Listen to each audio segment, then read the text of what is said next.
is a little bit tricky because there are several different elements that go into the trick. First element we have is a tin split, like that. Tin splits, a lot of times when you do them, they're kind of half turns in the air, and you catch them upright like this. You want to give this a little extra kick so it turns completely around, does a 360 in the air, and you're catching both tins upside down like that. That just takes a little bit of practice to get that. If you're new to the tin splits, you can start with that and then move up to that. But for the purpose of this trick, we're definitely going to need to be catching these upside down. So after you've got your tin split down and you're catching these upside down, it's time to incorporate a bottle. We get that third bottle, or we get that third object in there, which is the bottle, and we want to throw that into the air. Do a double, a single if it's more comfortable. I'm going to be doing a double, and then you're going to be catching that in a scissor grip between your fingers with your fingers right there. You're going to be catching that in a scissor grip. You're going to have the tin between your thumb and your forefinger, and then you're going to catch the bottle in your scissor grip, just like that. So it'll end up, that's how you're going to end up. Just like that. Let me show you.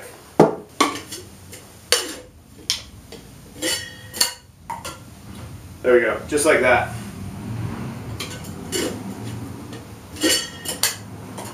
That's how you want to catch it. Just like that.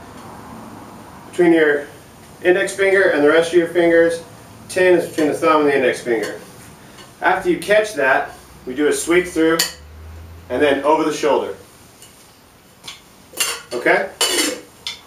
I'll show you. Sweep through, over the shoulder. Pretty simple so far. So we got our tin split.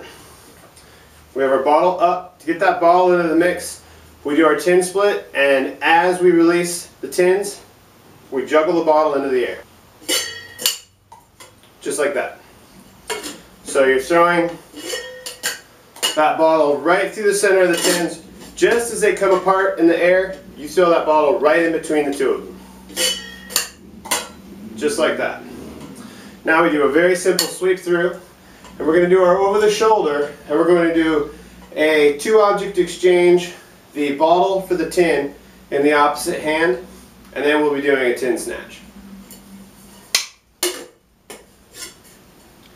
Let me show you that again.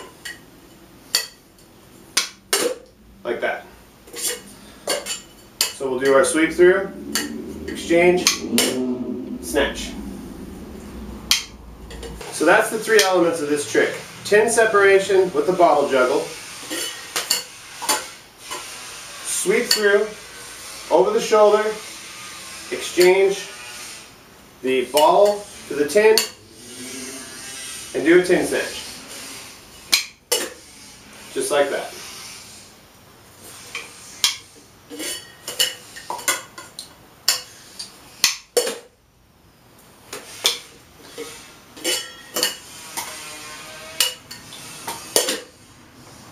Okay?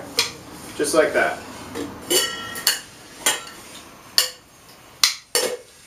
Should be pretty smooth at that point once you get used to it. Best way to learn this trick is to kind of just separate the elements. Make sure you got your tin separation down. Like I said, you have to catch this. You have to catch both of these tins, not upright like this, but upside down like this. So when you do your tin separation, you have to give it a little extra kick to get that outside tin to come completely around. I catch it like this with my forearm. I have my forearm facing out, catch the tin like that rather than basket catching it. It seems to help me. I don't really like it too much because it's batting at the tin in the wrong direction. So if you can, try and get your hands sideways as much as possible so that if you do bat that tin, you bat it down and away. You don't want to ever bat anything over the bar at the judges. They tend to like that not so much. I know, because I've thrown things at the judges. So make sure that you're doing that in a parallel line over here. You don't want to bat it that way. Make sure you're trying to catch it over here. Okay, now to get that bottle juggle in there. Got that with your scissor catch. General sweep through, over the shoulder, and a tin snatch, typically, is what's supposed to happen.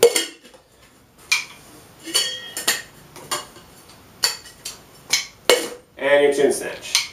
That last piece is real simple. It's just a sweep through and an exchange.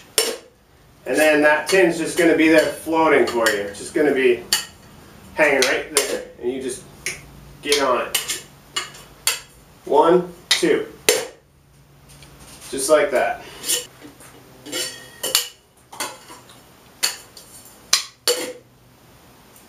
Okay, so that's the whole trick right there. Now if it's coming pretty easy, or you've been practicing this for a while and you're starting to get good at it, you can up the difficulty by incorporating an elbow bump after your sweep through.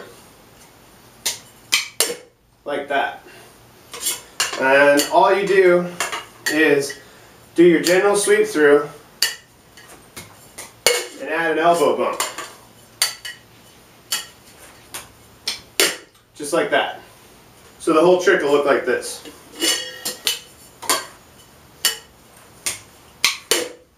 Just like that. Looks pretty cool, it's nice, it's really flashy, it's a nice quick trick. It does take a little while to learn. So practice the elements individually. If you don't know how to do an elbow bump, don't attempt the elbow bump. It hurts. If you've never done one before, I'll teach you how to do one in another segment. Leave the elbow bump out of this if you've never done one before. If you hit this bone right here, it's going to ruin your entire day, and it hurts a lot. So, and you can do a lot of damage. So, don't incorporate the elbow bump if you don't know how to do it. So go ahead, learn that one, and I'll teach you another one in the next segment.